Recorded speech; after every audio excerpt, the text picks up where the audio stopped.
social media ते ऐलान तव्हां कयो त बाबा संगठन जो वर्कर्स इजलास वधाइण लाइ हिते अचण जो मक़सदु सिर्फ़ु इहो न आहे त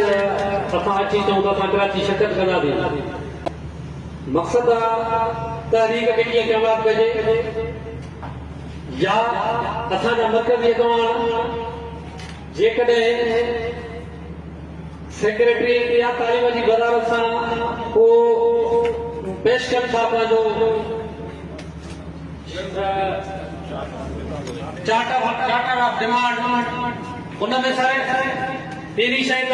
डेट ऑफ अपॉइंटमेंट जेके असांजा इनिशियल अपॉइंटमेंट को जेके दोस्त न्यू आहिनि PhD उन्हनि जी जेका आहे इहो करे फ़र्क़ु रखी वञे त असांजो जेको शर्त आहे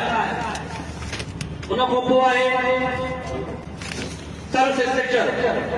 जेको हिन वक़्तु जेका पाण वटि पंहिंजी प्राइमरी टीचर्स जेका पहिरीं जेका पंहिंजी उहा तरजीह आहे उहो पाण खे जंहिंजे करे लटार कई थी वञे पाण खे मुख़्तलिफ़ तरीक़नि सां दाबा ब्लैकमेल कयो थो वञे 25 साल रिटायर कयो थो वञनि हलिया पुराणा उस्ताद असांखे न खपनि नथा पढ़ाइनि इहो कुझु बि कोन्हे सिर्फ़ु दामान आहे दामान में न असांजा मर्कज़ अॻवान ईंदा न असांजा जेके प्राइमरी उस्ताद आहिनि उहे ईंदा पर मसइलो इहो आहे त सॼो कुझु सर्विस इंस्पेक्टर लाइ पियो थिए त इन खां हथु खणो इन खां हथु कोन खणंदासीं इहो जेको आहे असांजी